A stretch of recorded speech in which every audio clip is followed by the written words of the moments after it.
शिरोळ तालुक्याचा सर्वांगीण विकास आणि राजकारण विरहित विकास हेच राजर्षी शाहू विकास आघाडीचं प्रमुख उद्दिष्ट असून सर्वसामान्यांच्या हाताला काम मिळावं व त्यांचं आर्थिक स्थैर्य वाढावं यासाठी आम्ही कटिबद्ध आहोत। शिरोळ तालुक्यात आतापर्यंत सुमारे 2000 कोटी रुपयांची विकास कामं करण्यात आली असून विरोधकांकडे टीकेशिवाय कोणताही ठोस विकासात्मक मुद्दा उरलेला नाहीये। ग्रामपंचायतीपासून जिल्हा परिषद, पंचायत समिती, आमदार व खासदार हे सर्व एकाच विचाराचे असतील तरच तालुक्याच्या विकासाला खरी गती मिळते। स्वर्गीय दत्ताजीराव कदम यांच्या वारशाचा उल्लेख करत केवळ पुतळ्याला हार घालणं म्हणजे आदरांजली नव्हे, तर त्यांच्या वारसांना राजकीय प्रवाहात सामावून घेणं ही खरी आदरांजली आहे। त्यामुळे सर्वांना सामावून घेऊन आम्ही राजर्षी शाहू विकास आघाडीच्या माध्यमातून जिल्हा परिषद व पंचायत समितीच्या सर्वच जागा मोठ्या मताधिक्याने निवडून आणू असा विश्वास आमदार राजेंद्र पाटील यड्रावकर यांनी व्यक्त केला। शिरोळ तालुक्यातील 7 जिल्हा परिषद व 14 पंचायत समिती निवडणुकांच्या पार्श्वभूमीवर राजर्षी शाहू विकास आघाडी व मित्र पक्षांचा संयुक्त कार्यकर्ता मेळाव्यात आमदार राजेंद्र पाटील यड्रावकर बोलत होते। आमदार यड्रावकर पुढे म्हणाले की कुरुंदवाड आणि जयसिंगपूर नगरपालिकेत राजर्षी शाहू विकास आघाडीची सत्ता स्थापन झाल्यानंतर दोन्ही नगरपालिकांसाठी 23,50 लाख रुपयांचा विकास निधी मंजूर झाला असून विकासाभिमुख आणि समान विचारांची माणसं सत्तेवर असतील तरच शिरोळ तालुक्याचा सर्वांगीण विकास वेगानं होऊ शकतो।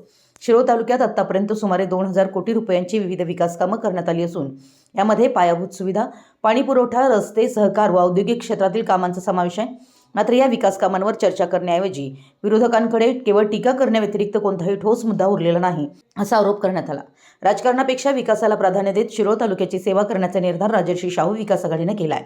तालुक्यातील सर्वसामान्यांचं आर्थिक स्थैर्य वाढवणं, रोजगार निर्मिती करणं आणि युवकांना कामाच्या संधी उपलब्ध करून देणं हे आघाडीचं प्रमुख उद्दिष्ट झालं आहे। यासाठी तालुक्यातील सर्व समविचारी पक्ष व कार्यकर्ते एकत्र येऊन काम करणार असल्याचं सांगण्यात आलं।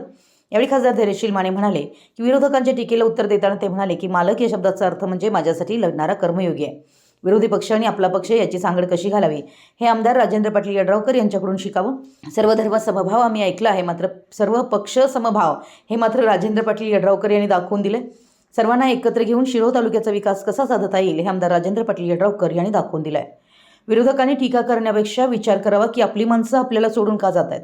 आमदार राजेंद्र पाटील यड्रावकर यांच्या नेतृत्वावर आणि कर्तृत्वावर विश्वास ठेवून अनेक लोक या विचारात सामील होत आहेत। याचं एकमेव कारण म्हणजे आपलं नाणं खणखणीत आहे, ते कामासाठी समर्पित आहे असं सांगितलं। स्वागत सतीश मलमे यांनी केलं। याप्रसंगी माजी आमदार उल्हास पाटील, महादेवराव धनवडे, कुरुंदवाडच्या नगराध्यक्षा मनीषा डांगे यांची मनोगत झाली। याप्रसंगी प्रकाश पाटील टाकोडेकर, रामचंद्र डांगे, अमरसिंह पाटील, बाबा पाटील, भवानीसिंह घोरपडे, जयसिंगपूरचे नगराध्यक्ष संजय पाटील यड्रावकर, सागर शंभू शेटे, बीजी माने, विक्रमसिंह जगदाळे, सत्येंद्रराजे नाईक निंबाळकर, रणजित कदम, चंद्रकांत मोरे, दादासू सांगावे, रमेश भुजुगडे, बंडू कुलकर्णी, विकास पाटील, रणजित कदम, सुभाषसिंह राजपूत यांच्यासह 14 पंचायत समिती मतदारसंघातील उमेदवार, 7 जिल्हा परिषद मतदारसंघातील उमेदवार, पदाधिकारी व कार्यकर्ते मोठ्या संख्येने उपस्थित होते। कार्यक्रमाचं सूत्रसंचालन बबन यादव यांनी केलं तर आभार बापू सुदळवी यांनी मांडले। मराठी एस न्यूजसाठी शिरोळहून दिलीप कोळी।